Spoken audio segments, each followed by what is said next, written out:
Clara's hands slammed the mortgage contract flat against the desk so hard the candle jumped. Her breath came in short, hard pulls.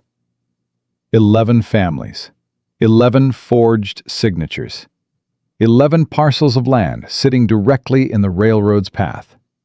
And every single deed transfer had Warren Cole's fingerprints buried in the fine print where nobody who couldn't read a legal document down to the last subordinate clause, would ever find them.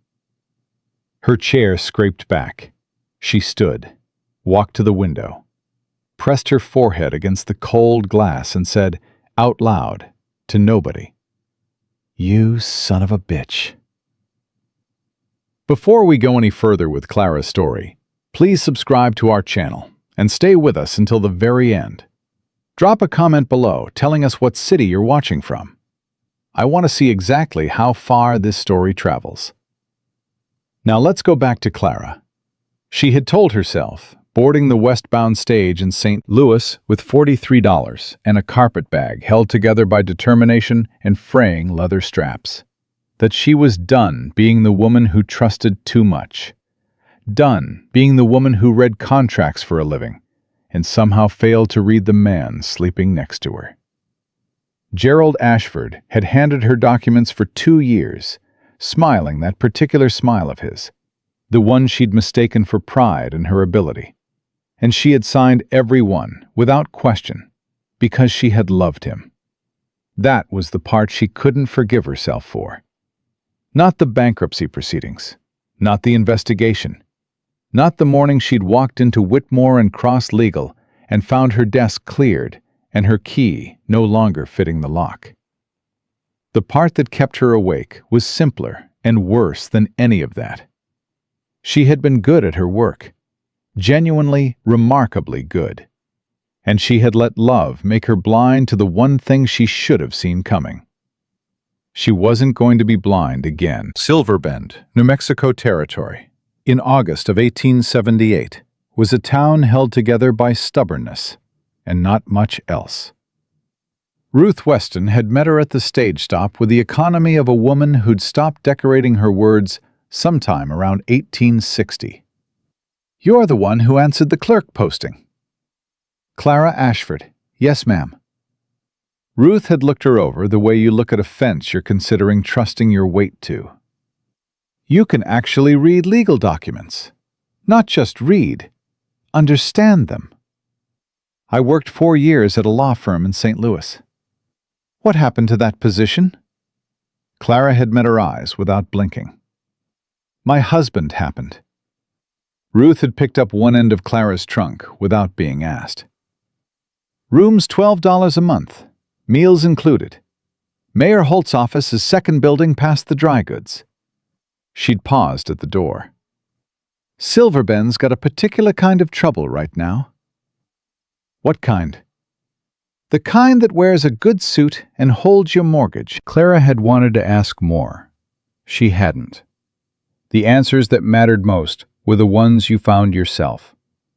Mayor Gerald Holt had hired her in under 10 minutes, which should have felt like luck and instead felt like a man drowning and grabbing whatever was closest.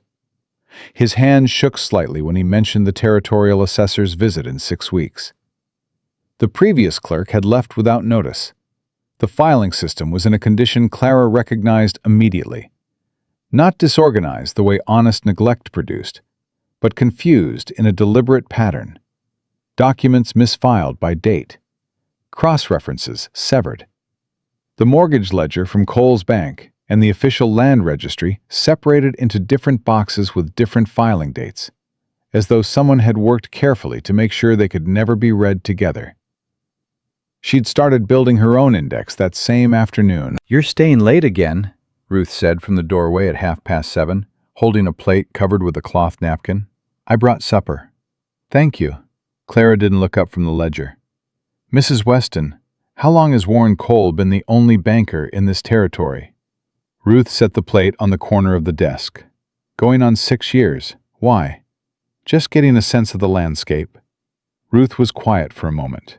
"When you find what I think you're going to find," she said, "you come talk to me before you talk to anyone else. You hear me?" Clara looked up then. "What do you think I'm going to find?" But Ruth had already gone, and the question sat in the lamplight unanswered, and Clara had turned back to the ledger because the numbers were already starting to tell her exactly what Ruth already knew. It was on the 4th day that she'd nearly gone under Daniel's horse. She had been crossing the street fast, head down, list in hand, and the horse had come out of nowhere, and she'd stumbled backward and would have gone straight down into the dirt if a hand hadn't caught her arm from behind. She'd spun and pulled free before she'd registered anything about the man except that he was tall and had moved quickly, and had immediately stepped back with both hands raised, which was not what a man with bad intentions did. "Easy. Palms out. Steady voice. Just keeping you out of the street, ma'am." "I had my footing." "Another half-second you wouldn't have." She'd looked at him properly then. Lean, dark-haired, a scar along his jaw that had healed clean a long time ago. A hat pulled low, and on his vest, the faded shadow where a badge had once been pinned. She noticed things like that, always had. The shapes left behind by what was no longer there. "Eli Calloway," he said. Just the name, flat and plain, no hand extended, no performance. "Clara Ashford. I'm the new clerk at the mayor's office." Something had shifted in his expression, the smallest tightening around the eyes. "How long you been in that office?" 4 days. "Find anything interesting yet?" The question was too specific. Clara had studied him for a moment, the way she studied documents, looking for what didn't match. "I find everything interesting, Mr. Calloway. That's generally why I'm good at my job." She'd walked around him without another word, but she'd felt his eyes on her back until she'd pushed through the dry goods door, and the feeling had stayed with her considerably longer than she'd wanted it to.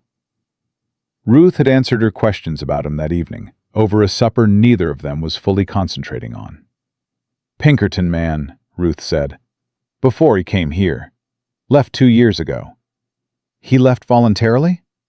"He left because Pinkerton asked him to bury a case. Family named Gruber, up in Colorado. Eli built the proof of what happened to their land, had it all documented and ready. And the agency killed it because the railroad had friends where it mattered." Ruth paused. "The Gruber father didn't survive losing that land." Clara set down her fork. "And Eli's been carrying that ever since." "You can see it if you know what to look for." Ruth looked at her directly. "Question is whether a man who watched the system fail once has anything left in him to try again." "Is he trustworthy?" 2 years I've known Eli Calloway. Never once seen him say a thing he didn't mean." Ruth stood and collected the plates. "That's rarer than water in a dry summer out here. I remember it." Clara had lain awake that night thinking about men who meant what they said. In her experience, they were rarer than Ruth knew. Warren Cole had come into the mayor's office the next morning, and Clara had understood in the first 30 seconds exactly what she was dealing with. He was 52, well-fed, white-haired, and expensively dressed for a man 400 miles from the nearest city that would have appreciated the suit. He walked like every door he'd ever approached had opened before he reached it. He smiled at Clara, the way powerful men smile at women they've already decided don't matter. And she'd smiled back, with the professional warmth she'd spent 4 years perfecting, in a room full of men exactly like him. "Miss Ashford, Warren Cole, Silver Bend Savings and Trust. I wanted to welcome you personally." "That's very kind, Mr. Cole." He glanced at the stacks of documents on her desk. Casual. Practiced. The look of a man who'd trained himself to appear uninterested in things he was intensely interested in. Quite a project. Gerald Holt's filing system has always been somewhat creative. "I've dealt with worse." "I'm sure you have. A woman with your background." Just a half beat too long on the word background, just enough to remind her that he'd asked about her history, and she should be aware he knew things. Some of the older mortgage documents can be confusing to someone unfamiliar with local practice. If you need context on any of the bank's transactions, don't hesitate. Clara looked at him directly. I appreciate that, Mr. Cole. Though in my experience, documents explain themselves clearly enough once they're arranged in the proper order. The smile held. Completely, perfectly held. And that was the tell. A man with nothing to worry about didn't work that hard at a smile. Of course. Welcome to Silver Bend, Miss Ashford. He walked out, and Clara turned to a fresh page in her personal notebook and wrote the time and date and the exact words he'd said. Because when something started feeling like what this was starting to feel like, you documented everything from the beginning, and you did not stop. She found the first forgery 3 days later. Homer Bell's file. Grain farmer, 80 acres east of town, borrowed against his land 2 years prior, currently 6 weeks from foreclosure, on a modification agreement that had changed his repayment terms and added an accelerated foreclosure clause that the original contract had never contained. She'd pulled the original contract first, standard practice. Always read the original before the amendments. And there it was. Homer Bell had signed the original with a large, careful X, pressed so hard the pen had nearly gone through the paper. The mark of a man who'd held a pen exactly once in his life and wanted to make sure it counted. The signature on the modification was flowing, practiced, H-O-M, in the looping, confident hand of someone who wrote their name every single day. Clara had set both documents side by side on the desk and sat very still for a long moment. Homer Bell could not write his name. He had never in his life signed that modification agreement. Someone had done it for him, and that someone had then used the forged document to begin the legal process of taking everything Homer Bell owned. She'd worked through the night. By the time the sky outside her window turned gray, she had 11 separate mortgage modifications with signatures that didn't match the original marks. 11 families. And a railroad survey map she'd reconstructed from registry filings and correspondence that she never should have had access to if someone had been paying closer attention to what the previous clerk had misfiled. Every single parcel sitting directly in the projected path, worth 10 times its current value the moment that railroad announcement became public. She'd put everything in order, hidden her personal notes inside the lining of her carpet bag, gone downstairs, and sat at Ruth's kitchen table with her hands wrapped around a coffee cup that had long since gone cold. "You found it," Ruth said. Not a question. 11 counts of fraud that I can document. Probably more I haven't reached yet. Clara looked up. He forged the signatures of people who can't read what was done to them. Homer Bell signed his original contract with an X. Ruth had sat down across from her. For a moment, neither of them spoke, and the silence had the particular weight of two women who both understood that knowing the truth and being able to prove it in a territory where the only banker also held the judge's mortgage were two entirely different problems. "There's one person in Silver Bend who spent years building exactly this kind of case," Ruth said finally. "Knows land fraud law. Knows how to build evidence that holds up. Knows this territory." She stood, slow and deliberate. East Road, 2 miles out. White fence, red barn. Clara rode out that afternoon. Eli was mending fence along the road and straightened when he heard her coming, and she dismounted before she'd even consciously decided to, because this was not a conversation to have from horseback. "Mr. Calloway, I need to ask you something directly." "I don't give any other kind of answer." "Warren Cole is forging mortgage documents, using them to foreclose on families whose land sits in the railroad's path. I have 11 counts documented, with original contracts and modified agreements side by side. Homer Bell signed his original with an X. The modification has a cursive signature. She watched his face. Did you know? Eli's jaw tightened. He set down his fence tool with the careful deliberateness of a man managing something strong. I suspected. 2 years ago, I started tracking which farms were failing and which weren't. But suspicion without the documents. Yes, I have the documents.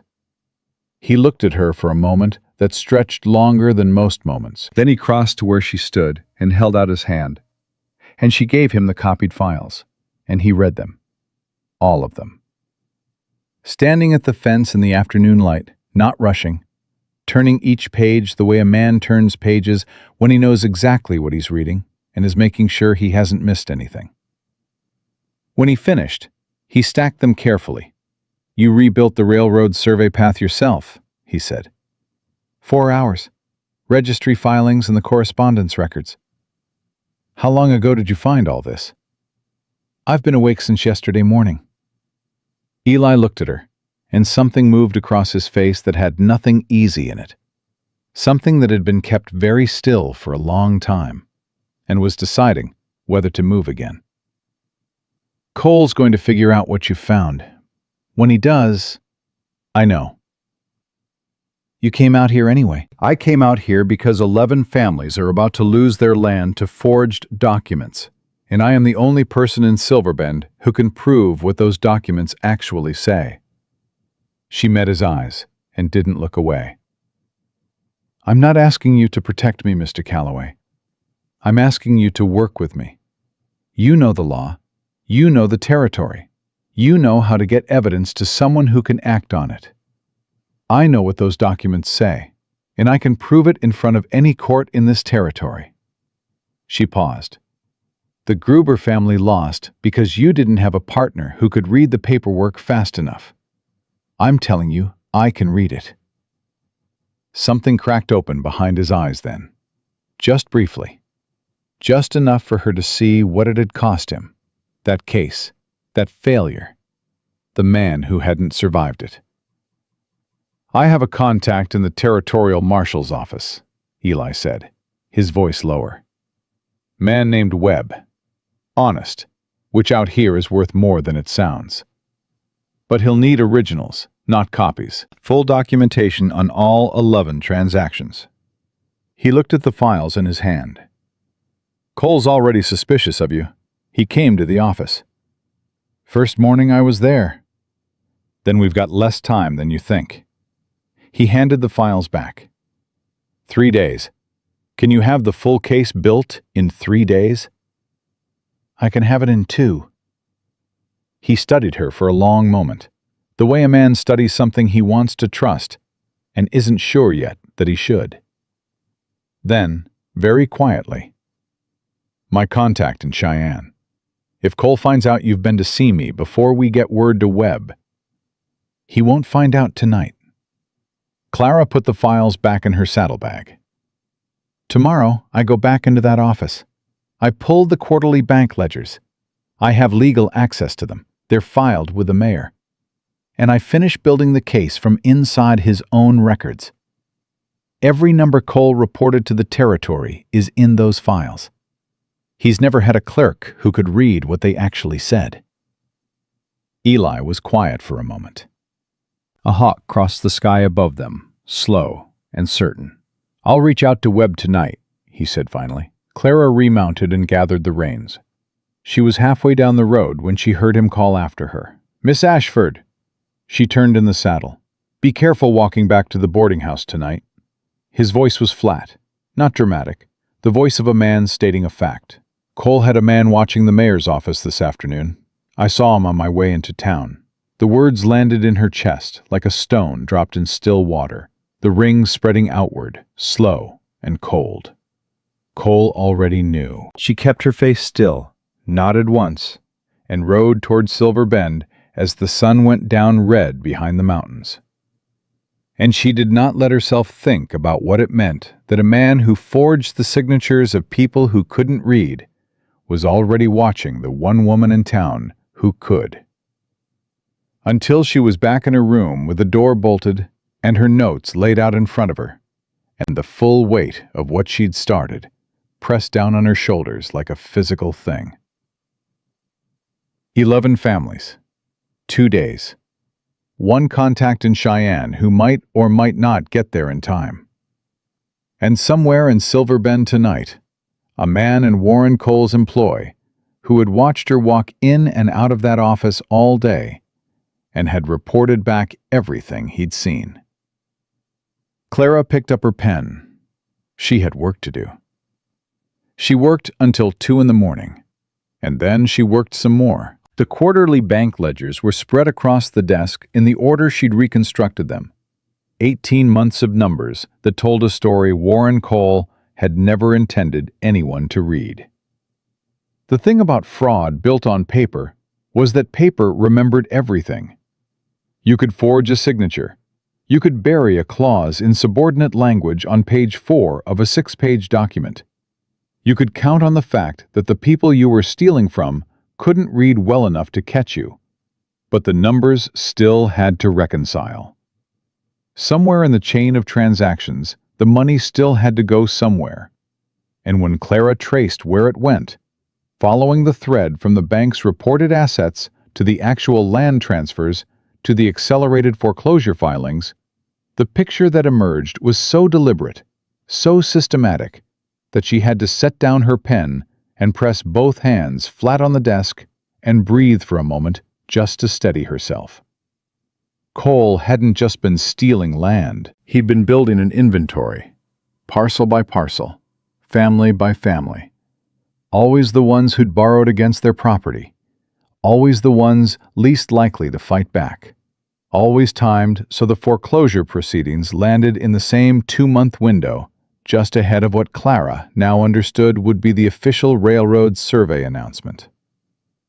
When that announcement came, Warren Cole would own a corridor of land worth 50 times what he'd paid for it, acquired through documents that looked legal to anyone who didn't know what a forged subordinate clause looked like. 11 families, probably more, and a banker who already had someone watching her. She'd copied every relevant ledger entry twice, once in her own shorthand and once in plain language clear enough for a territorial judge to follow without a legal background. She'd cross-referenced each entry against the forged modification agreements. She'd written a summary document, 4 pages, that laid out the entire scheme from first transaction to present in language that moved in a straight line from evidence to conclusion, with no room for reasonable doubt in between. Then she'd hidden everything except her working notes inside the false bottom of her carpet bag. The same false bottom Gerald had never known about. The one small piece of foresight she'd had in that marriage that had turned out to matter. She'd gone to bed at 2:30 and lain awake until 4, thinking about Cole's man watching the office. In the morning, she'd gone downstairs to find Eli Calloway sitting at Ruth's kitchen table drinking coffee. She'd stopped in the doorway. "Morning," he said. No apology for being there, no explanation. Just the word, flat and quiet, and a second cup already poured and sitting across from him. Clara had sat down and pulled the cup toward her. "You heard something." "Cole sent a rider to Cheyenne last night. One of his men left around midnight." Eli wrapped both hands around his cup. "I don't know yet who he's going to see there, but a man doesn't send a midnight rider unless something's changed in his calculations. He knows I've been looking at the ledgers. He knows you're capable of understanding them.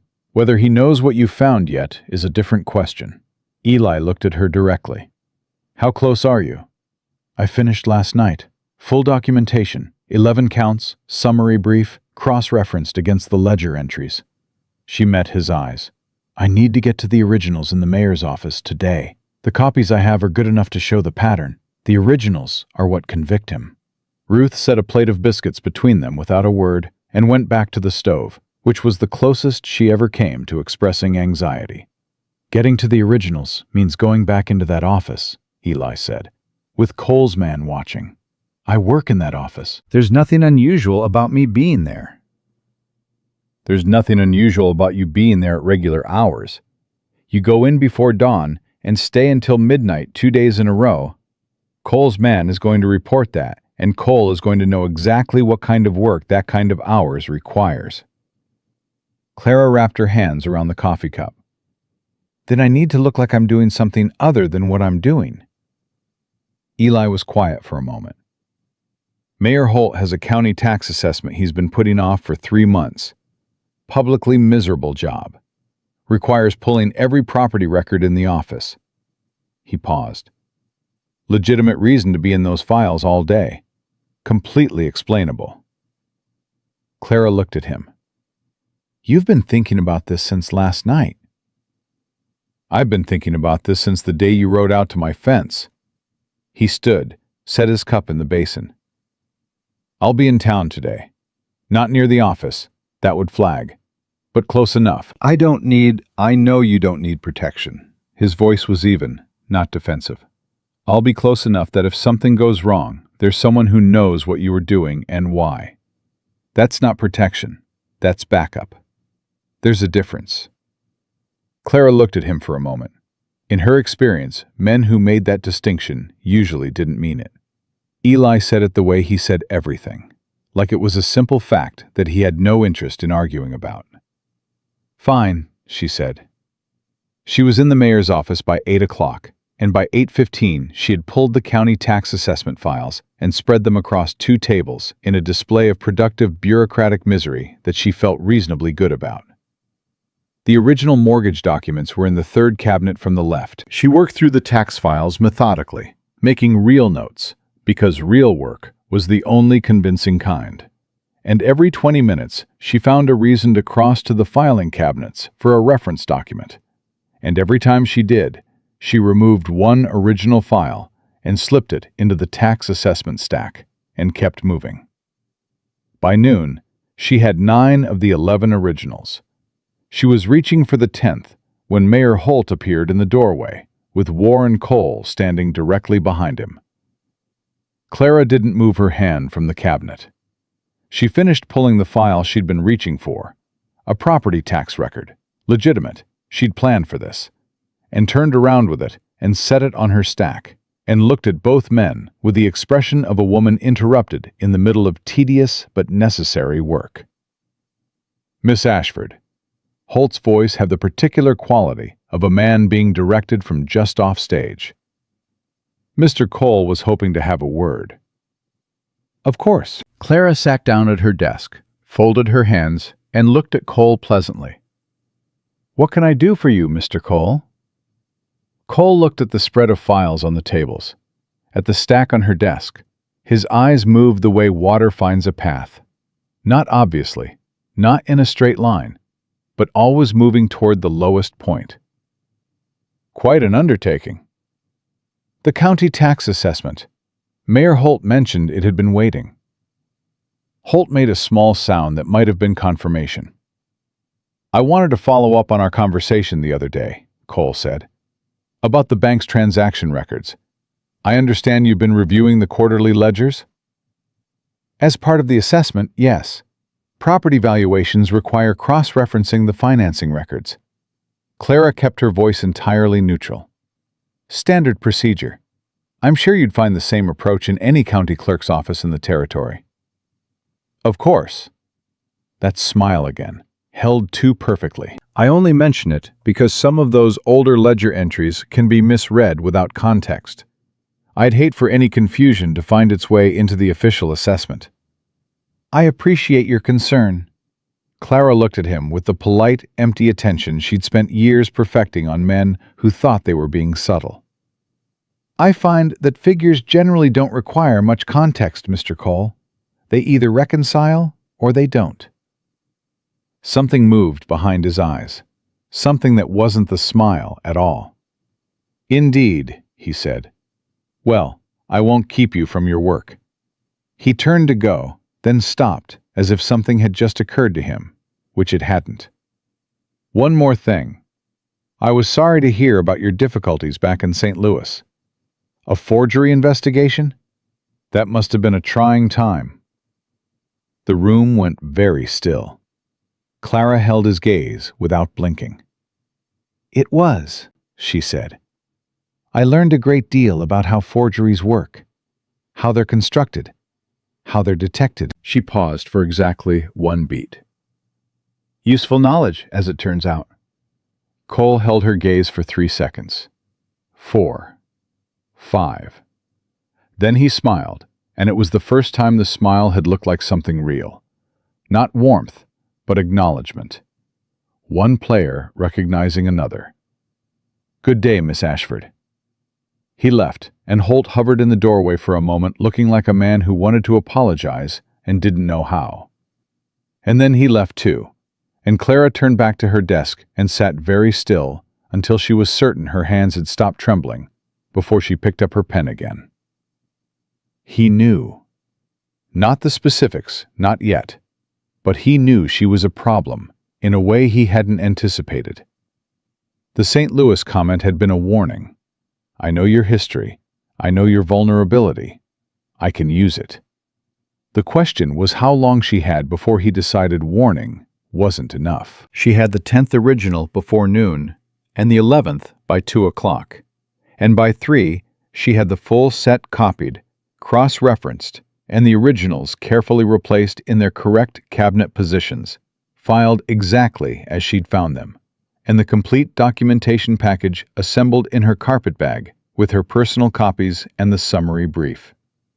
She walked out of the mayor's office at 4 o'clock at a completely normal pace, nodded to the 2 men on the porch of the hardware store across the street, one of whom she was fairly certain was Cole's, based on the 3rd morning in a row he'd been there, and went to the dry goods store to buy thread she didn't need and have a conversation about the weather with the woman behind the counter that she would never remember afterward.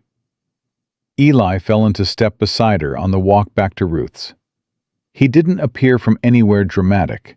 He was simply suddenly there, walking at a matching pace, his hat pulled low. "You get them?" "All 11, plus the ledger documentation and the summary brief." She didn't look at him. "Cole came to the office today, with Holt." "I know. I saw him go in." A pause. "How'd it go?" "He mentioned St. Louis, the forgery investigation." Eli's jaw tightened. She could see it from the corner of her eye. "He's trying to discredit you before you can use what you've got." "That's my read, too." "Which means he's closer to figuring out what you found than we thought." "Which means we need Webb here sooner than 3 days." Clara kept her voice low and her eyes forward. "Can you reach him tonight?" "I already did. Sent a rider this morning." Eli's voice was even, but there was something underneath it that wasn't. "Webb can be here in 2 days if he rides hard." "But Clara, 2 days is a long time if Cole decides to move." It was the first time he'd used her name without the miss in front of it, and she noticed it the way she noticed everything, quietly and without comment, filing it somewhere. "Then we don't give him a reason to move tonight," she said. She went to supper at Ruth's and ate everything on her plate and helped clear the table and talked about the possibility of early autumn weather with a boarder named Cassius Pratt, who sold dry goods and had no idea what was happening 2 feet away from his pot roast. Ruth watched her from across the table with the steady attention of a woman keeping track of something important. After Cassius had retired and the kitchen was clean, Ruth poured 2 cups of coffee and sat down. "Cole came by here this afternoon," she said, "after he left the mayor's office." Clara set down her cup. "What did he want?" "Asked how you were settling in, whether you'd mentioned what you were working on, whether you had any visitors." Ruth's expression didn't change. "I told him you kept to yourself, did your work, and hadn't said a word about anything except wanting more lamp oil." She paused. "He left $20 on the counter, said it was a contribution to the boarding house's upkeep." "What did you do with it?" "Put it in the envelope I'm keeping for Homer Bell's back taxes." Ruth looked at her steadily. "He's circling, Clara. A man like Cole doesn't make personal visits to boarding houses unless he's trying to control what information moves through them." "I know." How much time do you need? 2 days. Eli's contact in the marshal's office is riding. Ruth nodded, once, the way she nodded when something was decided. Then you keep your routine tomorrow. Office in the morning, back by 5, supper at 6. Nothing changes. You give him nothing to react to. She stood and collected the cups. And you sleep tonight. You can't build a case if your hands are shaking from exhaustion. Clara had gone upstairs, intending to do exactly that, and had lain awake instead, staring at the ceiling, listening to Silver Bend settle into its nighttime sounds. Somewhere in this town, a man who had stolen 11 families' futures was calculating his next move.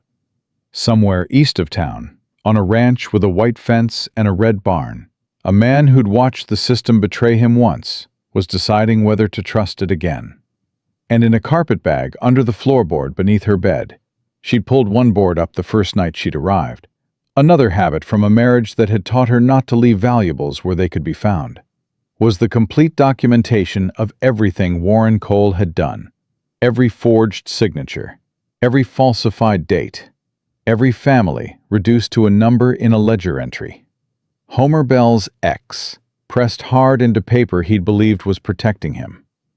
She'd thought about Homer Bell all night, about the particular cruelty of stealing from someone using their own inability to read against them. Using the legal language they'd trusted you to explain honestly as the weapon. Gerald had done the same thing to her in his way. He'd known she trusted her own professional judgment, and he'd used that trust as the mechanism of the crime. The thing that was supposed to protect you turned into the thing that destroyed you. Not this time.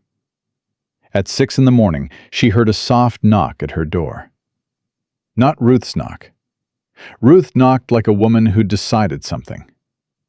This was quieter, more careful. She opened the door with her hand on the small knife she'd started keeping in her skirt pocket 3 days ago, which was another thing she would not have imagined herself doing 6 months ago, and which now seemed entirely reasonable. Eli stood in the hallway, his hat in his hands, and his expression told her something had changed before he said a word. "Webb's not coming," he said. "My rider got back an hour ago. Webb left Cheyenne 4 days ago. Nobody knows where he is." He paused. "And this morning, 3 of Cole's men rode into town." Clara's hand tightened on the doorframe. "They're staying at the saloon," Eli continued, his voice flat and careful, the way voices got when they were managing something that wanted to be urgent. "Armed. Cole hasn't left his bank since yesterday afternoon. He's not conducting business. The door's locked." He met her eyes. "He's done calculating, Clara. He's made a decision." Clara looked at him for a moment. Then she stepped back from the door and said, "Come in. I need to show you something." She pulled up the floorboard and laid the carpet bag on the bed and opened it. And Eli looked at what was inside. The full documentation, the originals she'd copied in the office, the summary brief, the ledger cross-references, and was quiet for a long moment. "If Webb isn't coming," Clara said, "we need to find another way to get this in front of someone with the authority to act on it. Who else is there?" Eli didn't answer immediately. He was looking at the documents with an expression she couldn't fully read. Something complicated working through him. Something that had to do with Colorado, and a case that had been built just as carefully as this one, and had been buried anyway. "Eli," she waited until he looked at her. "Who else is there?" He took a breath. "There's a federal circuit judge due in Copper Falls in 3 days, 40 miles east. Judge Harlan Price. He's been investigating Cole's dealings independently. Been trying to build probable cause for 2 years without enough to move on." He paused. "If we can get this documentation to Price before Cole moves on those remaining families, then we ride to Copper Falls," Clara said. "Cole's men are watching the road." Then we don't use the road. Eli looked at her for a long moment. That same look from the fence. The one that was deciding whether to trust something it wanted to trust. And then something settled in his face. Quiet and certain. "There's a creek route," he said. "Takes longer, but Cole's men won't expect it." He picked up his hat from where he'd set it on her desk. "We leave tonight, after dark, when the saloon's occupied and nobody's watching the Eastern Trail." He started for the door, then stopped. "Pack what you need. Nothing extra. We'll be riding hard." Eli. He turned. Clara had been about to say something practical, about the documents, about the route, about how many hours of daylight they'd have on the far side of the creek crossing. Instead, what came out was quieter than she'd intended. "The Gruber case. You built it right, didn't you? It wasn't a flaw in the evidence." His expression didn't change, but something behind it did. "No," he said. "It wasn't the evidence." "Then this time it won't be the evidence either." She held his gaze. "Because this time the evidence doesn't go through Pinkerton." Eli was quiet for a moment. Then he put his hat on and walked out. And Clara listened to his footsteps on the stairs and turned back to the carpet bag and began to think carefully about what 40 miles of creek trail in the dark required from a woman who'd ridden into Silverbend 3 weeks ago, not knowing a soul, and had since learned that the most dangerous thing about Warren Cole was not his armed men, or his locked bank, or his midnight riders to Cheyenne. It was the 11 families who still didn't know what had been done to them. She packed light and packed fast, and was ready before the sun went down. They left at 9:30, when the saloon noise was loud enough to cover the sound of horses moving quiet along the back of Ruth's property and into the dark beyond the tree line. Ruth had stood at the kitchen door and pressed a wrapped package of bread and dried meat into Clara's hands without a word. Then she gripped Clara's wrist for just a moment, not hard, just present, and let go. "I'll keep Cole's men thinking you're upstairs with a headache," she said. "You've got until morning before that story runs out." "That's enough," Clara said. Ruth had looked at her the way she'd looked at her that first day at the stage stop. Thorough, measuring. And then she'd looked at Eli. Something passed between them that Clara didn't have the full history to read. Then Ruth had gone back inside and closed the door, and the night had swallowed the light from the kitchen window, and Clara had followed Eli into the dark. The creek route was not a road. It was a suggestion, a path that existed because water had always known where it was going, and animals had followed, and men had eventually traced the same line because it was there. Eli wrote it like he'd ridden it before, in the dark, without hesitation, which told Clara things about the past 2 years of his life that he hadn't said in words. She rode behind him and kept her eyes on his shape ahead of her, and thought about Judge Harlan Price, and what 40 miles of this terrain meant for the documentation in her carpet bag. After an hour, Eli slowed and came alongside her. "You all right?" "I'm fine." "Your shoulder?" "Is fine." She looked at him. "I didn't injure my shoulder." "Just checking." He kept pace with her for a moment. "You ride better than you did 3 weeks ago." "I've been practicing every morning." "I know. I saw you. First week you were here, early, before the town was up." He said it matter-of-factly, the way he said most things. "Figured you were the kind of woman who decided she had a weakness and worked on it until she didn't anymore." Clara was quiet for a moment. And what kind of man decides to watch from a distance instead of offering to help? The kind who wasn't sure yet if his help would be welcome. He moved his horse back slightly to clear a narrow section of trail. Was I wrong? She thought about that honestly. 3 weeks ago, a man appearing at her early morning practice would have felt like surveillance, like Gerald keeping track of her schedule, like Harrison watching Evelyn from across a room. "No," she said. 3 weeks ago, you would have been right to stay back. And now? She didn't answer that directly. Instead, she said, "Tell me about Judge Price." Eli accepted the redirect without comment. Harlan Price has been on the territorial circuit for 12 years. He's the reason 3 land speculators are serving time in the Yuma prison right now. Cole's been careful specifically because Price has been watching. But watching isn't the same as having what you need to move. He paused. Price is also the reason Pinkerton pulled my case in Colorado. The railroad had enough political pressure to keep it out of federal court, but they couldn't do it if it landed in Price's circuit. So they buried it before it got there. So Price already knows what Cole is. He knows what Cole probably is. What he's never had is someone who could read the documents and testify to what they actually say. Eli's voice was careful, measured in the way of a man carrying something heavy and not wanting to spill it.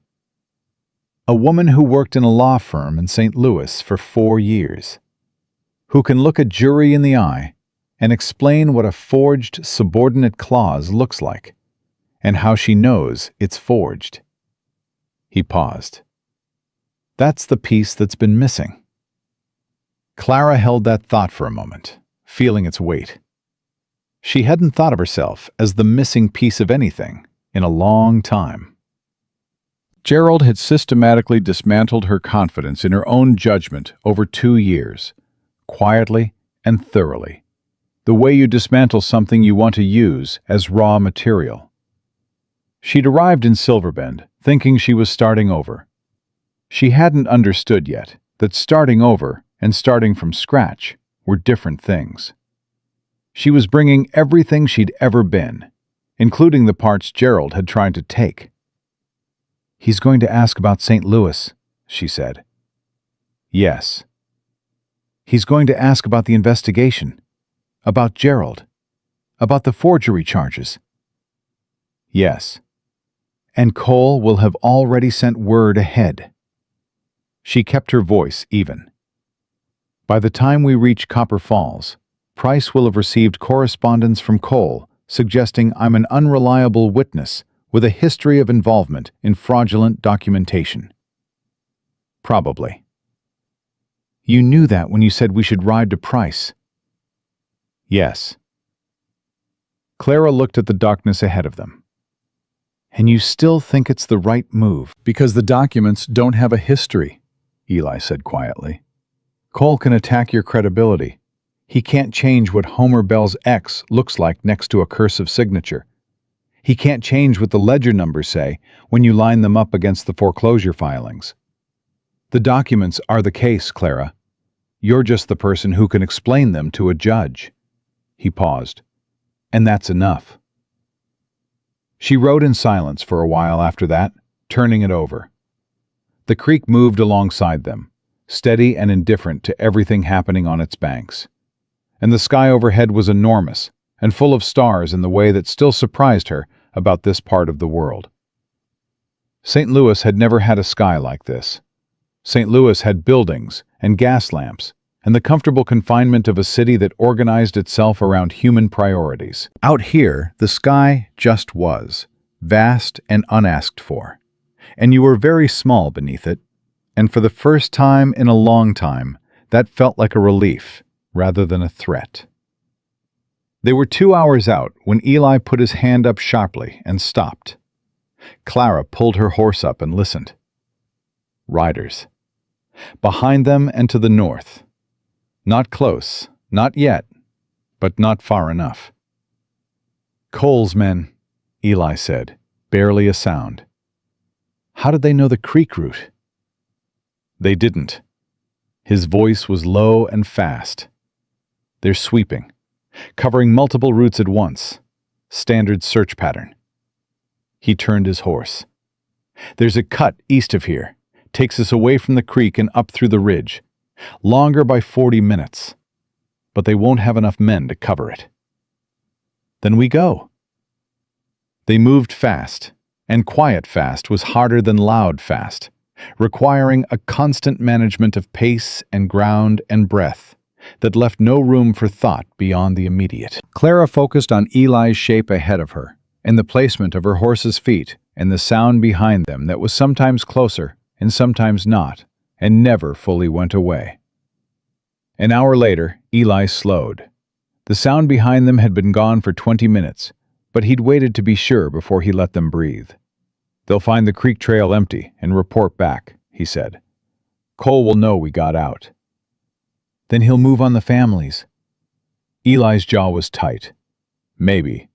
Or he knows if he touches those families now, with Webb's whereabouts unknown and a federal circuit judge 40 miles away, he creates witnesses. He might hold." He didn't sound entirely convinced of his own reasoning. "How far to Copper Falls?" 15 miles. We'll be there before dawn if we keep the pace." Clara thought about Homer Bell, asleep on whatever floor he'd found after losing his home, not knowing that the document that had taken it bore his name, but not his mark. She thought about the 10 other families in the same position. She thought about what it meant to have your life disassembled by language you'd trusted someone else to read honestly. She thought about Gerald. "Eli," she said. He looked at her sideways. "When we get to Price, I want to present the evidence myself. I don't want to hand the documents to you and have you explain them. I want to stand in front of that judge and walk him through every single count." She kept her eyes on the trail ahead. "I know what they say. I built the case. It should come from me." Eli was quiet for a moment. "Price is going to push back on St. Louis." "Let him." "He's going to ask you directly about the forgery investigation, whether you were involved." "The investigation cleared me." Her voice was level. "Gerald's attorney tried to implicate me to reduce his own sentence. It didn't work, because the documents themselves cleared me. My signature wasn't on the fraudulent contracts, because Gerald had been smart enough not to risk that I might actually read them carefully." She paused. "He knew I was good. He just assumed love made me lazy." She turned to look at Eli directly, and the moonlight was enough to see his face. "It didn't. I just didn't know to look." Eli held her gaze for a moment. Something in his expression shifted. Not pity, which she would have closed against immediately, but something more like recognition. The look of a person who understood the specific weight of a mistake, made in good faith. "You'll present the evidence," he said. "I'll back the legal framework and speak to Cole's pattern in the territory. Price knows my history with the Gruber case. He'll know why I walked away from Pinkerton, and he'll know what that cost." A pause. "Between the two of us, we cover the ground." Between the two of us. Clara turned the phrase over and felt its particular shape. She'd spent 2 years believing that the only safe way to operate was alone, that partnership meant exposure, that trusting another person's competence meant creating another Gerald-shaped vulnerability in her defenses. But Eli hadn't once tried to take the case from her. He'd offered his knowledge and his contacts and his willingness to ride through the dark on a creek trail, and called it backup, not protection. And the distinction, she was finding, mattered more than she could have predicted. They reached Copper Falls at 20 minutes before dawn. It was smaller than Silver Bend, quieter. The kind of town that existed primarily because a federal road passed through it, and someone had built a livery stable, and the livery stable had needed a saloon, and the saloon had needed a hotel, and so on, until you had something that called itself a town. The hotel had a lamp burning in the front window, which meant someone was awake, which was all they needed. The clerk at the desk was a young man who looked at them with the mild alarm of someone encountering 2 dusty, road-worn travelers at an hour when nothing good generally happened. Eli had his badge on, not the Pinkerton badge.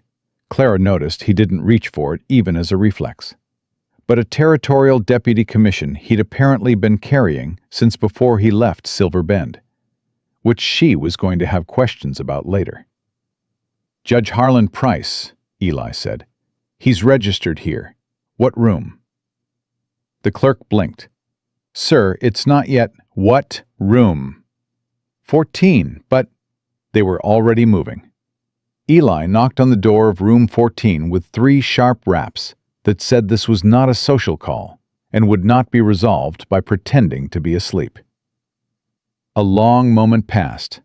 Then the sound of movement. Then the door opened on a man in his 60s, with white hair disordered from sleep, and eyes that were alert in a way that said he'd been waking to unexpected knocks long enough to get fast at it. Judge Harlan Price looked at Eli first, then at Clara, then at the carpetbag in her hand. "Calloway," he said. His voice was rough with sleep, but his eyes were sharp. "It's been 2 years." "Yes, sir." Eli's voice was even.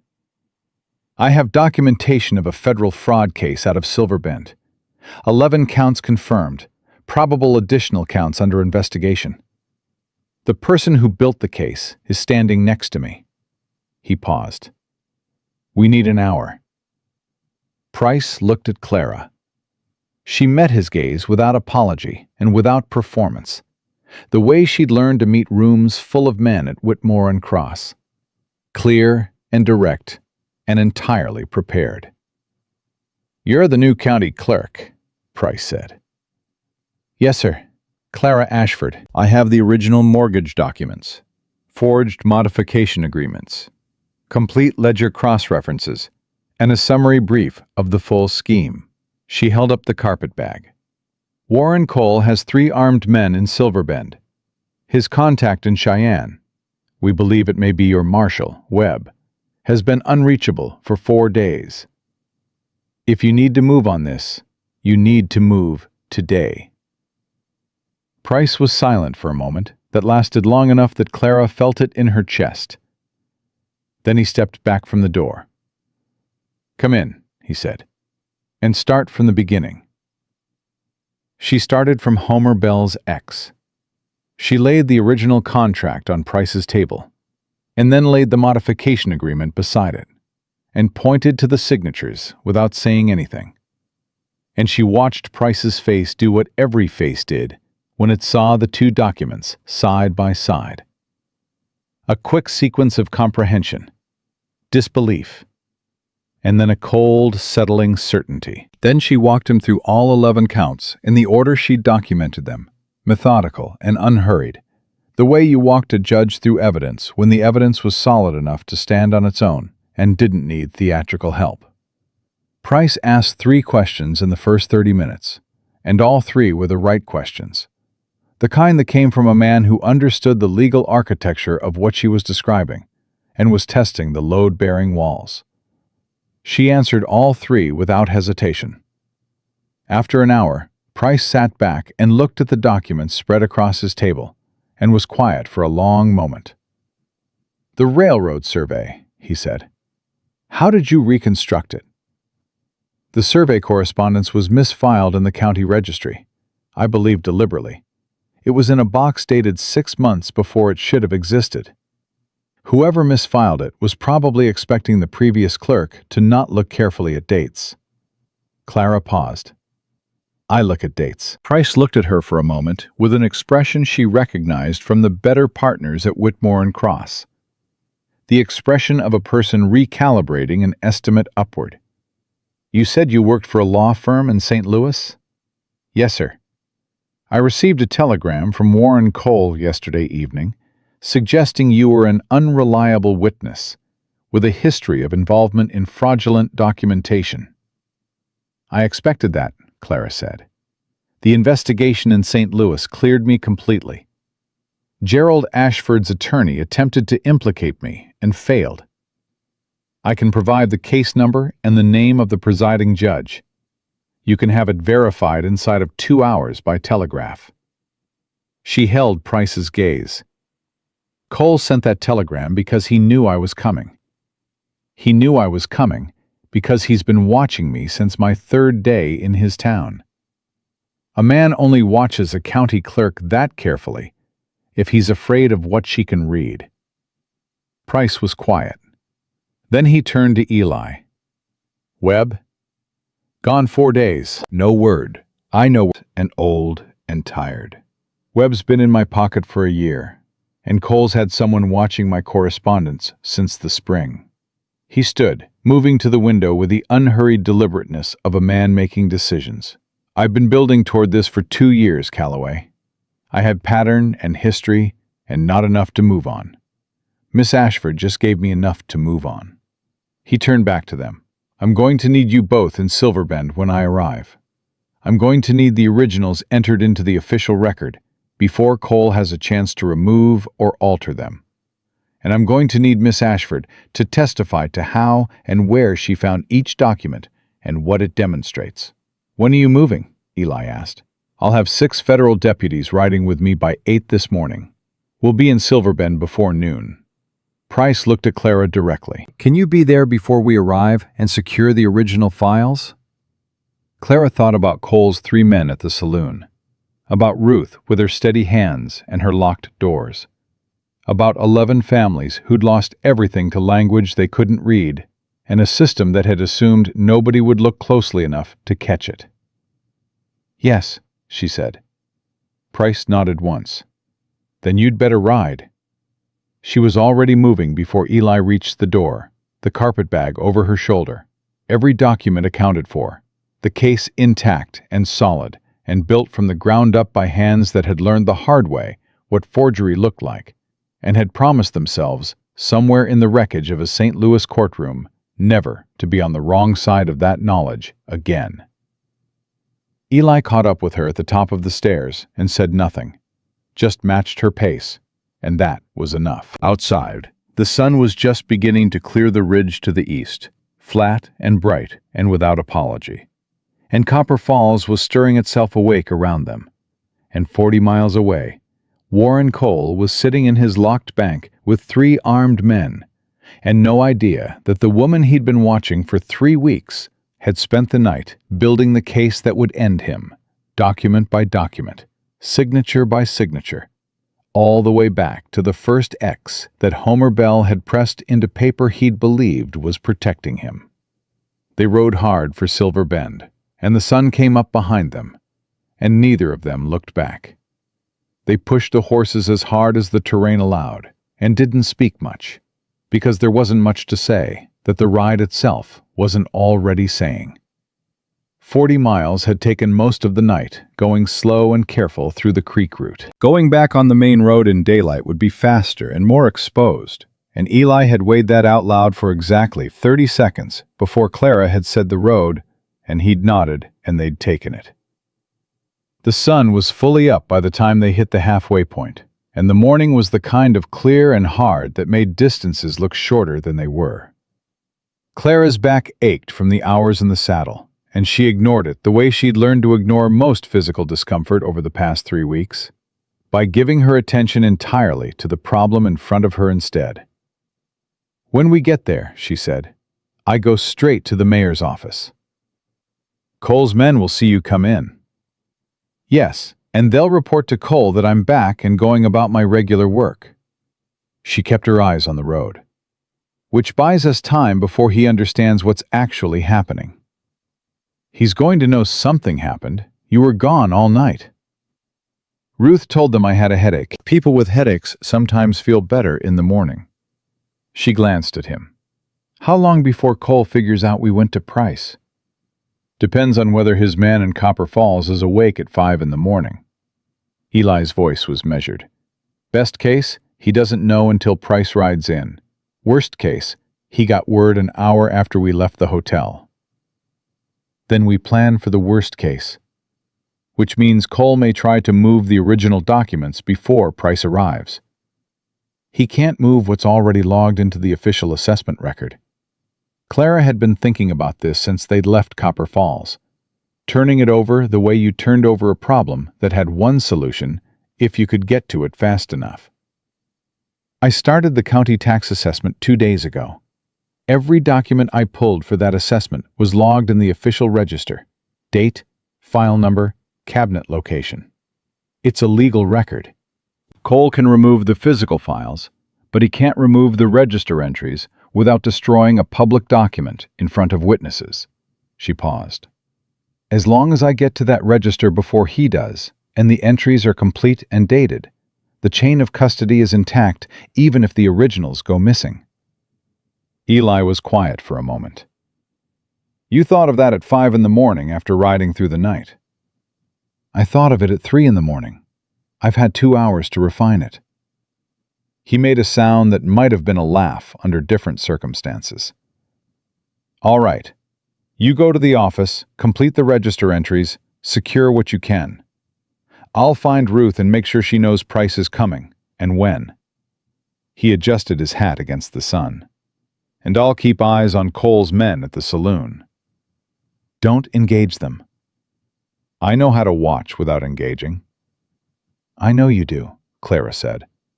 I'm saying it anyway. He looked at her sideways. Because you're concerned. Because I need you functional when Price rides in, and a confrontation with 3 armed men at 9 in the morning would compromise that. She kept her voice practical, which was easier than examining what was underneath the practicality. That's all. Eli was quiet for a moment. Understood, he said. And the word was simple and without edge, and she appreciated that he didn't make more of it than she'd offered. They reached Silver Bend at 8:30. Clara went directly to the mayor's office without stopping at Ruth's, without changing out of her riding clothes, without doing anything that would suggest she'd done anything other than leave early for work.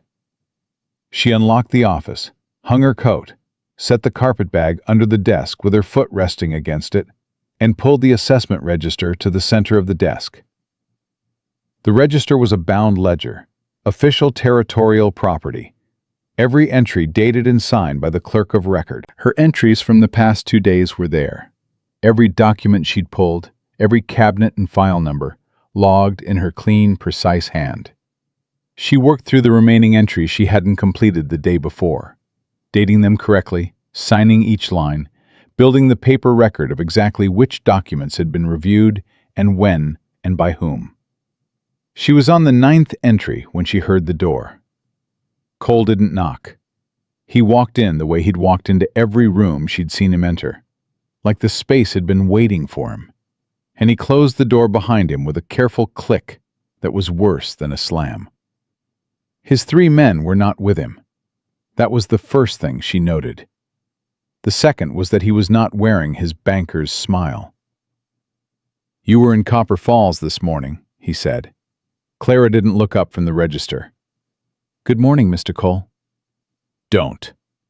His voice had shed the courteous surface entirely. What was underneath was colder and more direct, and somehow easier to deal with, because at least it was honest.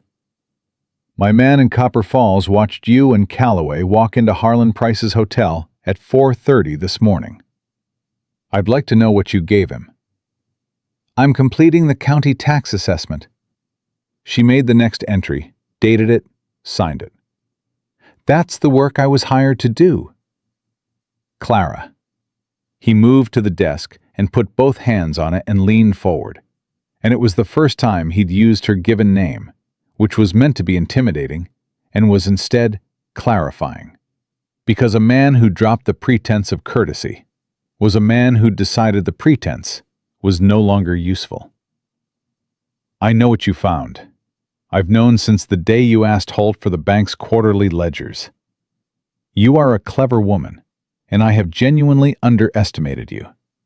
And I am telling you now, directly, that you have built something that will not survive contact with the way this territory actually works. Clara put down her pen and looked at him for the first time. Explain what you mean by that.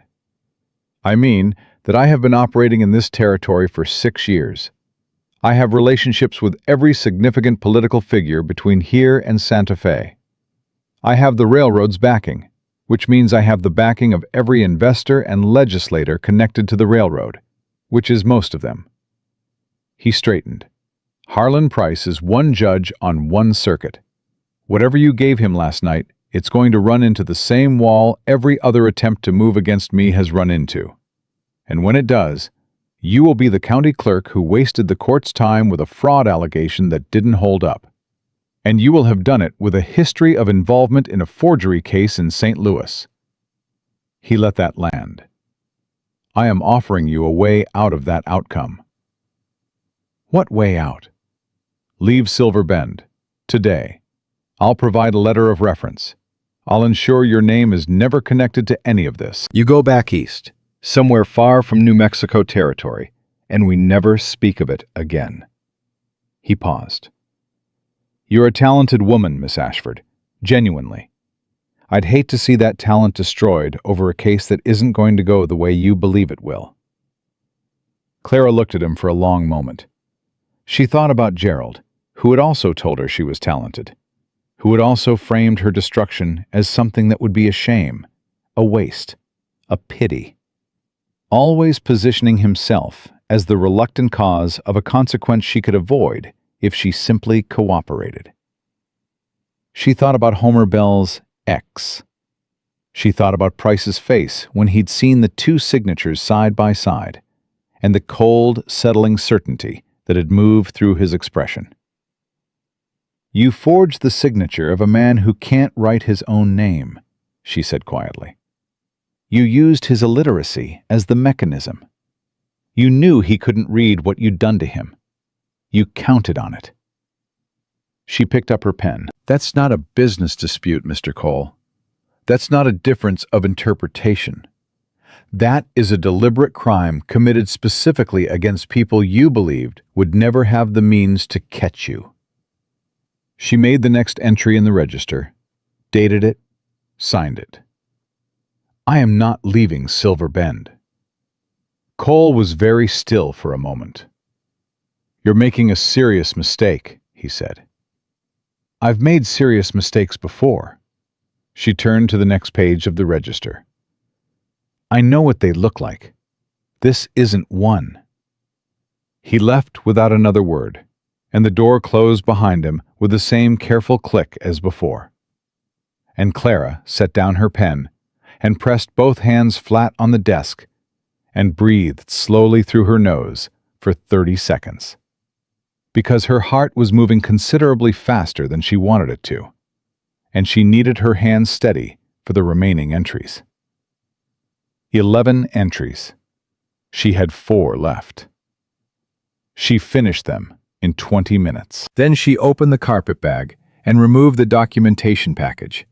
Originals, copies, summary brief, ledger cross-references, and entered each document individually into the register as exhibits attached to the assessment record. Official, dated, signed, a chain of custody that existed in the public record of the New Mexico territory and could not be removed without the removal being itself a crime.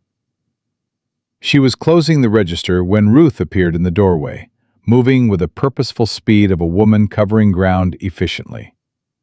"Cole's men left the saloon 10 minutes ago," Ruth said. 2 of them went to the bank, one standing at the end of this street. Price gets here by noon. That's 3 hours. Ruth looked at the register on the desk. "You finished?" "Just now." Ruth looked at her with the thoroughness she'd shown at the stage stop on the first day. Then she nodded, once, with a quality of finality that felt like something being confirmed rather than something being decided. "Eli's watching the bank from the hardware store. He sent word. Cole sent a telegram to Santa Fe 20 minutes ago. We don't know to who." "It doesn't matter who." Clara stood and put the register back in its proper position on the shelf, the right place, where Price's deputies could find it without difficulty, and kept the documentation package in her hands. Whatever Cole's political connections can do, they need time to work. Price is already riding. Cole doesn't have time. "What do you need from me?" Clara thought about that for a moment. "Homer Bell," she said. "Where is he staying?" "With the Caswell family, east of town." "Why?"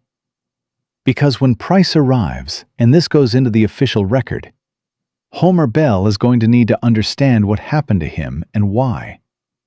He's going to need someone to explain it in plain language. She looked at Ruth. Can you get him to town before noon? Ruth was already moving toward the door. I'll have him here by 11. She stopped. Clara. Clara looked up. What Cole said to you just now. Ruth's voice was even, but her eyes were not. Whatever it was. He offered me a letter of reference and a way out. Ruth was quiet for a moment. And?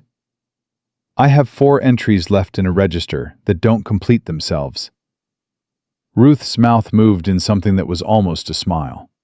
Then she left, and Clara was alone with the documents and the morning light coming through the window and the sound of Silver Bend going about its business outside. And somewhere in that business, a man who had decided she was a problem was deciding what to do about it. The next 2 hours had the particular quality of time that moves both too slowly and too fast. Clara organized the documentation for Price's deputies. Clear labels, logical order, the kind of arrangement that made a reviewing attorney's job straightforward rather than investigative. She made a second copy of the summary brief and sealed it in an envelope addressed to the Territorial Governor's office, which she gave to the young boy from the dry goods store with 25 cents and instructions to take it to the telegraph office by 10 o'clock. At 10:15, Eli came through the back door of the mayor's office with mud on his boots and his expression tight. Cole's trying to access the bank vault, he said. His men are moving boxes. Clara looked up from the desk. Documents? Can't see clearly, but if he's moving paper out of that vault, it doesn't matter. She gestured at the register on the shelf. Everything that matters is entered in the official record. He can move the originals, but the register proves they existed and were reviewed as part of an official assessment. Moving them now just adds evidence of consciousness of guilt. She paused. How far out is Price? I sent a rider to meet him an hour ago. He's on schedule. Eli moved to the window, angling himself so he could see the street without being obvious about it. Cole's man is still at the end of the block. He's watching to see when I leave the office.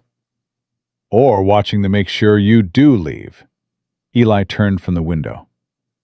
Cole's not going to move on you directly. Too many witnesses in a town this size, and he knows Price is coming. Even if he's hoping his political connections delay it, he can't count on that. But if you leave this building alone before Price arrives, I'm not leaving this building, Clara said. Good. He pulled up a chair and sat down across from her, his elbows on his knees, his hat in his hands. For a moment, neither of them spoke. The morning sounds filtered through the window.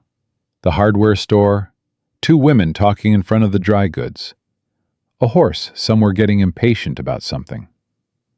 You talked to him, Eli said. Not a question. He came here. What did he say? Clara was quiet for a moment. That my case won't survive contact with the way this territory actually works. That he has enough political backing to outlast a single circuit judge. She looked at Eli directly. Is he right? Eli was honest in the way he was always honest, without softening. He might have been right 3 weeks ago, before you finished the documentation and got it in front of Price personally. He turned his hat in his hands. Cole spent 2 years betting that nobody would be able to read his records carefully enough to catch him. He didn't plan for you specifically. The political machinery takes time to mobilize, and Price is already in motion. He paused. The thing about evidence this clean is that it changes the calculation for the people who'd otherwise protect Cole. Nobody wants to be the man who backed a land fraudster when the original documents are sitting in a federal court record with 11 forged signatures. Clara turned that over. The railroad backing. The railroad wants the land corridor. They don't necessarily care whether Cole is the man who delivers it or someone else. Eli met her eyes. Clean title is worth more to a railroad company than loyalty to one banker. If Cole goes down with evidence this solid, The railroad distances itself. Clara thought about the specific cold logic of that. It wasn't comfort, exactly, but it was structural. Something she could test the weight of and find sound. "You've been thinking about this for 2 years," she said. "I've been thinking about what it would take to build a case that held up. What the Gruber case was missing." He was quiet for a moment. It was missing someone who could read the documents in a courtroom and explain exactly what they meant to a judge who'd never seen a mortgage modification in his life. He looked at her. "Price asked me this morning whether you'd be willing to testify at a formal proceeding. Full trial, under oath, with Cole's attorney present." "Yes." "You didn't hesitate?" "No." Eli held her gaze for a moment. "The attorney will go after St. Louis." "Let him." Her voice was steady. "Everything he can allege about St. Louis, I can answer. Gerald made me an expert in exactly the kind of fraud Cole has been committing. There is no version of that cross-examination that doesn't end with me explaining, in detail, how I know what a forgery looks like." She paused. "The worst thing that ever happened to me is the most useful thing I've ever had." Something moved through Eli's expression that was quiet and complicated, and she thought she understood at least part of it, because she'd seen it in her own mirror. The look of someone recognizing that the thing they'd been carrying as damage was also the thing that had made them capable of exactly what was needed. Homer Bell arrived at 20 minutes past 11, brought by Ruth with a matter-of-fact efficiency that Ruth brought to everything. He was a heavy-set man in his late 40s, sun-weathered, with hands that said decades of grain farming, and eyes that held the particular exhausted dignity of a man who'd lost something and hadn't stopped believing it might come back. Clara stood up when he came in and shook his hand. He looked surprised by the handshake. Then he looked at the documents on the desk and back at her with an expression she recognized. A man trying to understand what a room full of paper had to do with him. "Mr. Bell," she said, "my name is Clara Ashford. I'm the county clerk. I need to explain something to you about the mortgage on your land." He sat down slowly. "Yes, ma'am? When you borrowed against your property 2 years ago, you signed the original contract with your mark." She put the original in front of him, pointed to his X without touching it. "That's your signature, yes?" Homer Bell looked at it, and his jaw tightened. "Yes, ma'am, that's mine." She laid the modification agreement beside it, pointed to HOM. "Did you sign this?" He stared at it for a long moment. "I never signed nothing like that." His voice was flat and certain. "I can't write like that. Somebody else put my name on that paper." "Yes," Clara said. "They did. And that's why you're about to get your land back." Homer Bell looked at her, and something happened in his face that she hadn't been prepared for. Not relief, not yet, because relief required believing it was real, and he hadn't had enough time to believe it yet. What happened first was rawer than relief. It was the look of a man who'd believed for 2 years that what had happened to him was his fault, who'd told himself the story of a man too ignorant to protect his own family, and who was just now understanding that the story wasn't true. His eyes had filled before he understood they were going to, and he'd turned his head to the side and pressed one fist against his mouth and sat that way for a moment, very still. Ruth had put her hand on his shoulder. Clara had looked at the documents and given him the moment without comment, because some things needed to happen in their own time and didn't require management. They heard the horses at 11:47. 6 riders coming up the main street at the measured, deliberate pace of federal authority. And in the front, on a gray horse, a white-haired man in a dark coat who rode like someone who'd been enforcing the law in hard country long enough to have stopped finding it dramatic. Clara picked up the documentation package, looked at Eli, and walked to the door. "Ready?" he said. She thought about St. Louis, about Gerald's smile when she'd signed the contracts he'd set in front of her, about the morning she'd found her desk cleared and her key useless in the lock.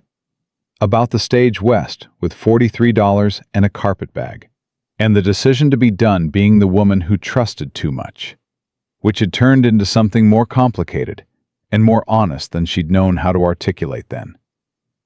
About Homer Bell's ex, pressed hard into paper by hands that had done everything right and been stolen from anyway. About 11 families and a judge who was 40 miles away and then wasn't, because she had ridden through the night and laid the documents on his table and said, "Here is what was done, and here is how I know it, and here is every piece of evidence you need to stop it." "Yes," Clara said, and walked out into the Silver Bend morning with the documentation in her hands and every number accounted for, and Eli Calloway one step to her left, not in front, not behind, exactly beside her, and Judge Harlan Price riding toward them with the weight of federal authority at his back, and nowhere near enough of that weight to account for what Clara Ashford had built in 3 weeks from a desk in a county clerk's office, using nothing but the truth and the ability to read. Warren Cole stepped out of the bank. He saw Price. He saw the deputies. He saw Clara standing in the street with the carpet bag and the documentation, and Eli beside her. His expression moved through something fast and complicated that ended nowhere good for him. And for just a moment, one flat, honest moment, she saw it. Not defeat. Not yet. Just the look of a man who had built an entire strategy on a single assumption and was understanding, right now, in real time, that the assumption had been wrong. He had assumed nobody would be able to read what he'd done. He had been wrong about that from the day Clara Ashford had stepped off the stage in Silver Bend. Price dismounted and crossed to her directly, which she noted with quiet satisfaction, and held out his hand, and she gave him the documentation package, and he looked at the chain of custody entries and the register notation and said, very quietly, "Good work, Miss Ashford." And she said, "Thank you, Your Honor," and watched him walk toward Warren Cole and the 6 federal deputies fanning out behind him, and Homer Bell standing in the doorway of the mayor's office with his hands at his sides and his eyes following everything. Eli had moved up beside her. "That's it," he said quietly. "That's the whole case." "Not yet," Clara said. "It's not the whole case until he's in front of a jury. But the hard part, Clara said, was always just the reading." Warren Cole did not go quietly. That was the first thing Clara learned about men who had held power long enough to mistake it for permanence. They did not accept its removal as a fact until every other option had been exhausted.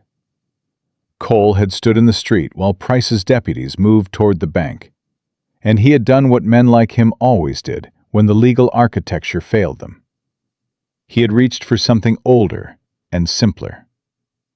"You have no jurisdiction here," he said. His voice was controlled, professionally controlled, the way a man controls something that is trying to get away from him. "This is a territorial matter. A federal circuit judge has no standing to—" "Warren Cole." Price didn't raise his voice. He didn't need to. "You are being detained on suspicion of federal fraud, forgery of public documents, and interference with the official land registry of the New Mexico Territory. Those are federal offenses, Mr. Cole. My jurisdiction is not in question. I want my attorney. You'll have one. In Santa Fe." Price nodded to the nearest deputy, who moved with the efficiency of someone who'd done this before and didn't find it interesting. "Take him." Cole's 2 men at the bank door moved at the same moment. Not toward Price, not stupid enough for that, but sideways, positioning, and Eli had already moved before Clara registered the shift. Not aggressively, not with his hand on his gun. He simply stepped into the line between Cole's men and the deputies and stood there, square and unhurried, and said, "Don't." One word, flat and certain, and carrying the weight of a man who had thought through this exact moment and was not afraid of how it ended. Cole's men stopped. Cole himself looked at Eli with an expression Clara had never seen on him before. Not the practiced pleasantness, not the cold calculation, but something rawer, something that recognized it was finished and hated the recognition. His eyes moved from Eli to Clara, and she held his gaze without difficulty, because the hard part was already done, and what was left was simply the witnessing of it. "This won't hold," Cole said, and it was directed at her specifically.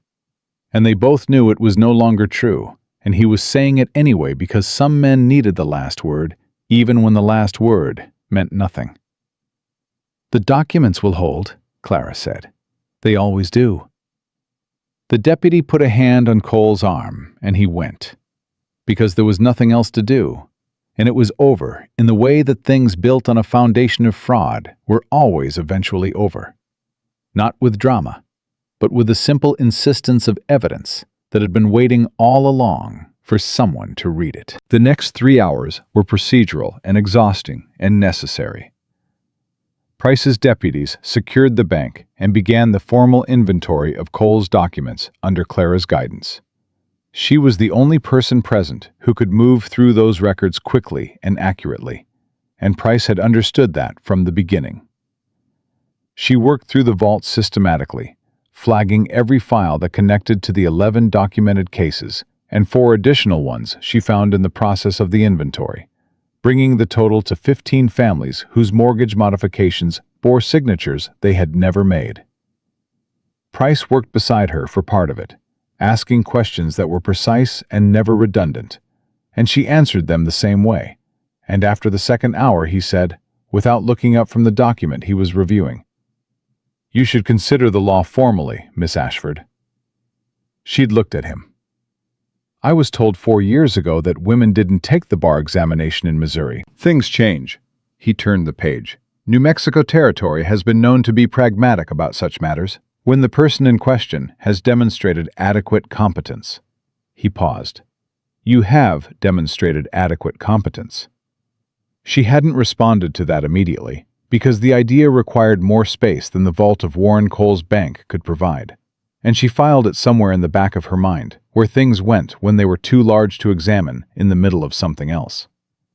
Ruth was waiting outside the bank when Clara finally emerged into the afternoon light. She had Homer Bell with her, and 2 other men Clara recognized from the property files. The Caswell brothers, who'd lost 40 acres between them in the spring foreclosure, and a woman in her 40s with a child on her hip who Clara understood, from the file she'd reviewed at 2 in the morning 3 days ago, was Margaret Pryor, whose husband had died 6 months after losing their homestead to a coal modification agreement, and who had been told by everyone she'd asked that there was nothing to be done about it. Clara stopped in front of them. She didn't have a speech prepared. She hadn't thought about this moment specifically. She'd been too focused on building the case to think about what came after the case was built. But she looked at Homer Bell's face, and Margaret Pryor's face, and the Caswell brothers standing with their hats in their hands, and she understood that what they needed wasn't a speech. "It's going to take time," she said directly. "The legal process to restore title is not fast. There will be proceedings in Santa Fe. You will need to appear and provide testimony." She looked at each of them. "But the documentation is complete, and it is in federal custody, and it is not going anywhere. What was taken from you was taken by fraud, and the fraud is provable. That means it can be undone." She paused. "I am going to make sure it is undone. That is a promise." Homer Bell looked at her for a moment. Then he said, "You're the one that found my ex." "Yes." He nodded slowly, the way a man nods when something he's been carrying becomes slightly lighter. "I've been thinking for 2 years that I should have learned to write my name proper. Thought if I'd been able to sign it right, none of this would have happened." "None of this happened because of you," Clara said. "It happened because a man with a pen decided your inability to read made you safe to steal from." She held his gaze. He was wrong about that. Bell was quiet for a moment. Then he extended his hand, and she shook it. And that was the whole of it, simple and complete. The sun was lower by the time Price had finished the initial documentation and his deputies had secured Cole's records for transport to Santa Fe. Cole himself had been held in the territorial jail at the end of Silver Bend's main street, a building that Ruth described as adequate for the purpose, which Clara had come to understand was Ruth's version of high praise. Price found Clara sitting on the steps of the mayor's office with a cup of coffee that had gone cold while she wasn't paying attention to it, reviewing her own notes for the fourth time, checking for gaps. "Miss Ashford." He sat beside her, which surprised her. Judges in her experience did not sit on steps with county clerks. "I want to explain something to you about what's going to happen next." "All right." Cole's attorney is going to argue that you had a motivation to fabricate or misrepresent the evidence. The St. Louis case will be central to that argument. He was straightforward about it, the way he was straightforward about everything. Gerald Ashford served 2 years before his release. He has since relocated to Chicago.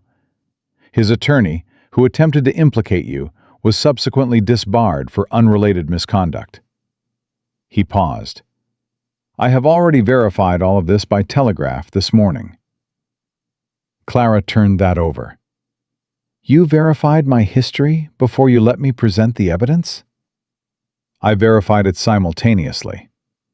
Price looked at her with the directness of a man who'd spent 30 years in courts and had no patience for indirection. "I was on the road within an hour of your leaving Copper Falls. The verification happened while I was riding." He paused. "I want you to understand that nothing in your history gave me reason to doubt the evidence. The evidence stood on its own. The history was simply due diligence." "I understand." "Good, because Cole's attorney is going to try to make you feel otherwise, and I want you to walk into that testimony knowing that I reviewed everything and put my name on the warrant regardless." He stood. "You'll receive formal notice of the trial date. It will likely be 4 months out." He picked up his hat. "I meant what I said about the bar examination."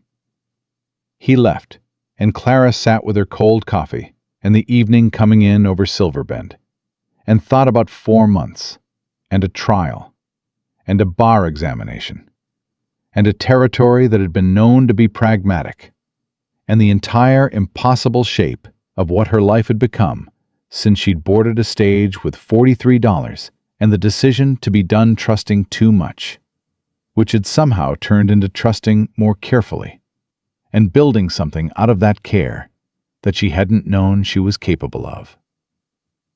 Eli found her there 20 minutes later. He sat beside her on the steps the way Price had, except that when Eli sat beside her, it felt different. Not official, not procedural, but present in a way that was warm and uncomplicated and familiar in a way she hadn't noticed becoming familiar. "You should eat something," he said. "I know." "Ruth's holding supper." "I know that too." He sat with her in the quiet for a moment, and the evening sounds of Silver Bend moved around them. The hardware store closing, someone calling a child in for supper. The distant sound from the saloon that was already noticeably more relaxed without Cole's men occupying the corner table. "Price told me about the bar examination," Eli said. Clara looked at him. "I was there when he said it to you. I was coming out of the bank." He was looking at the street, not at her. "I wasn't eavesdropping. The steps are not a private location."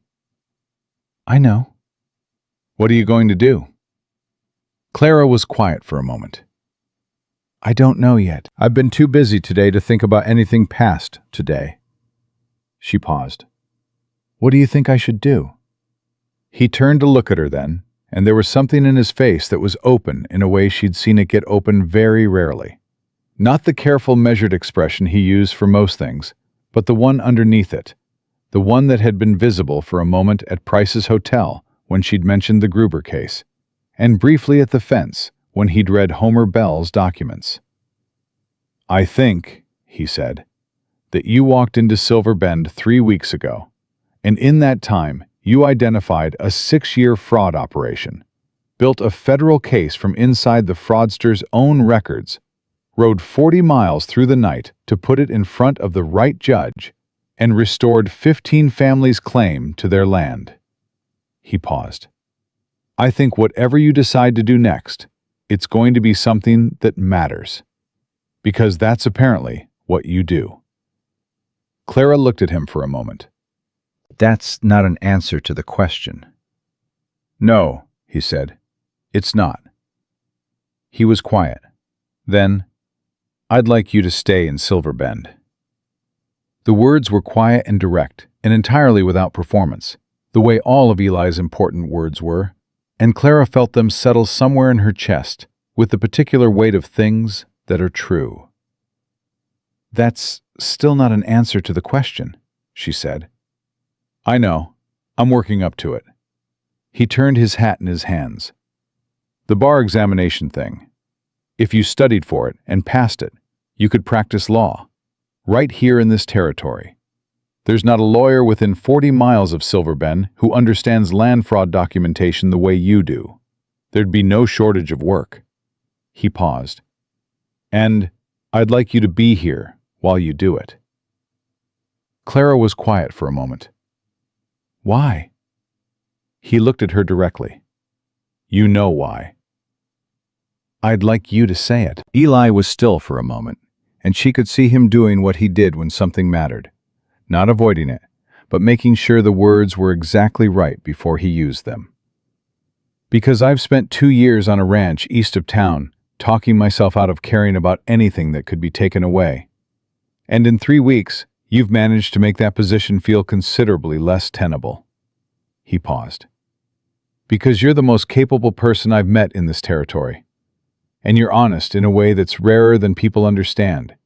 And when you rode out to my fence with 11 forged documents and asked me to work with you instead of asking me to rescue you, it was the first time in 2 years I'd felt like myself." He looked at her steadily. "That's why." Clara held his gaze. In St. Louis, she would have been cautious with this, would have turned it over for weeks looking for the mechanism, the angle, the Gerald-shaped thing hiding behind the sincerity. But she had learned something about herself in Silver Bend that she hadn't known before she'd come here. She was good at reading documents. She was good at finding the thing that didn't match, the signature that didn't belong, the clause that said something other than what it claimed to say.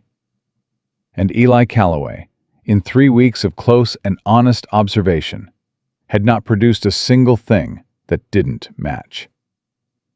"I'm going to be difficult," she said. "I'm going to argue with you when I think you're wrong. I'm going to insist on handling my own cases my own way. I'm going to be in this office at all hours, and forget to eat supper and come home with ink on my hands and a head full of numbers." "I know." He almost smiled. "I'm counting on it." "And you're going to be overprotective sometimes. You're going to want to handle things for me when I need to handle them myself." "Probably. I'll work on it." "We're going to disagree." "Regularly, I expect." Clara looked at him for a long moment in the Silver Bend evening, with the first stars beginning in the east and the smell of Ruth's supper drifting from down the street and the mayor's office at her back, full of a registry that held the chain of custody of everything she'd built in this town from nothing. "All right," she said. Eli turned to look at her fully. "All right. I'll stay." She stood, brushed the dust from her skirt, picked up her cold coffee cup. "And I'm going to study for the bar examination." Something moved through his expression that was uncomplicated and warm and entirely real. He stood beside her, and they walked toward Ruth's, side by side, in the way they'd walked in Copper Falls at 5 in the morning, shoulder to shoulder, neither one in front. Ruth had held supper, as promised. Homer Bell was still there, sitting at the far end of the table with the Caswell brothers and Margaret Pryor and her daughter. And Ruth had cooked enough for all of them, with the total unsurprise of a woman who had understood since morning how the day was going to end. Cassius Pratt, the dry goods salesman, was also present, eating with the cheerful obliviousness of a man who still had no idea what had happened 4 feet from his pot roast for the past 3 weeks. And the ordinariness of his presence at the table was so complete that Clara had to press her lips together against something that was either laughter or relief, or both. Ruth set a plate in front of her and one in front of Eli, and sat down at the head of the table without ceremony. "Price's deputies leave tomorrow morning," Ruth said. "Cole's trial is in Santa Fe. Probably winter." She looked at Clara.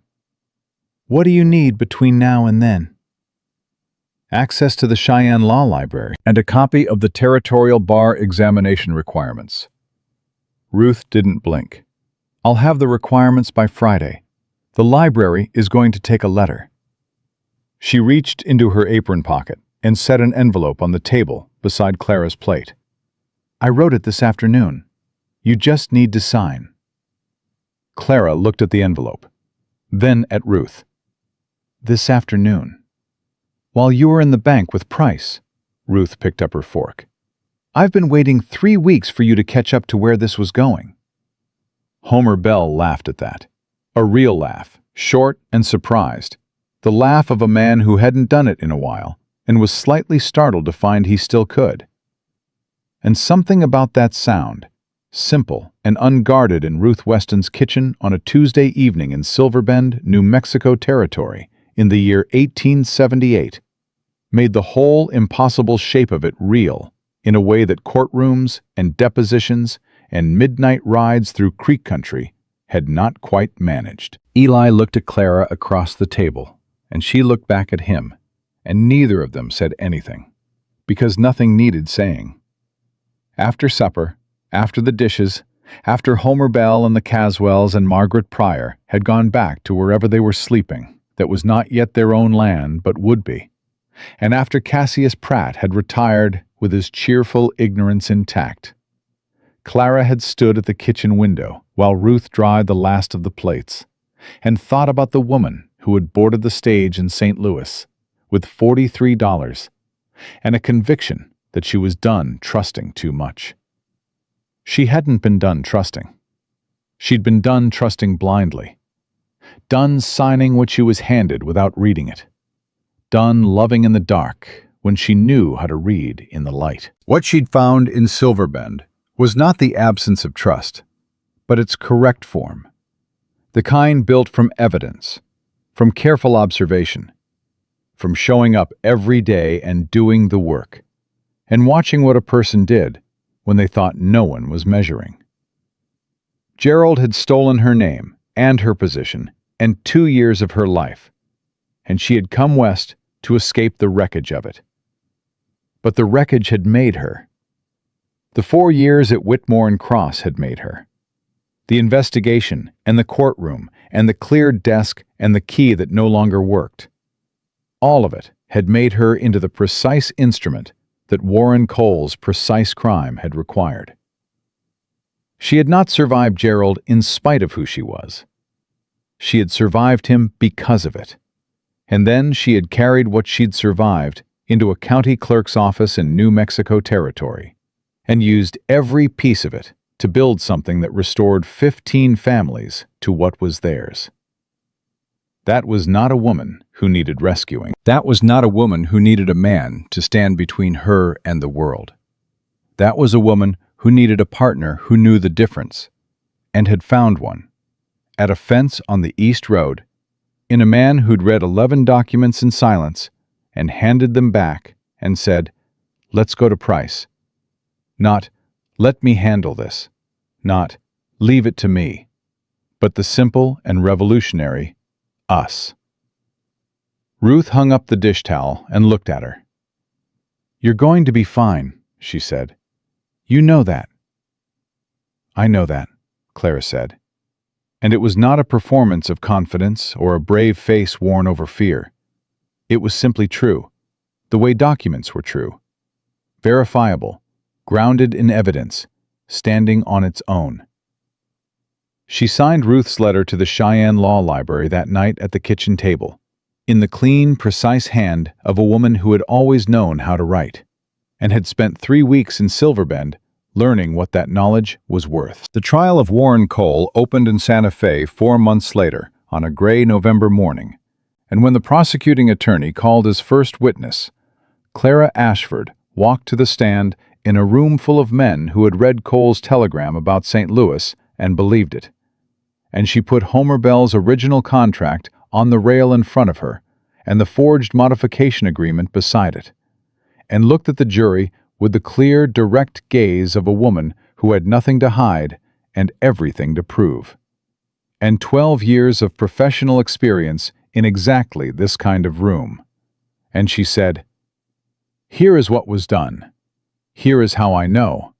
And here is every document you need to understand why it will never happen to these families again."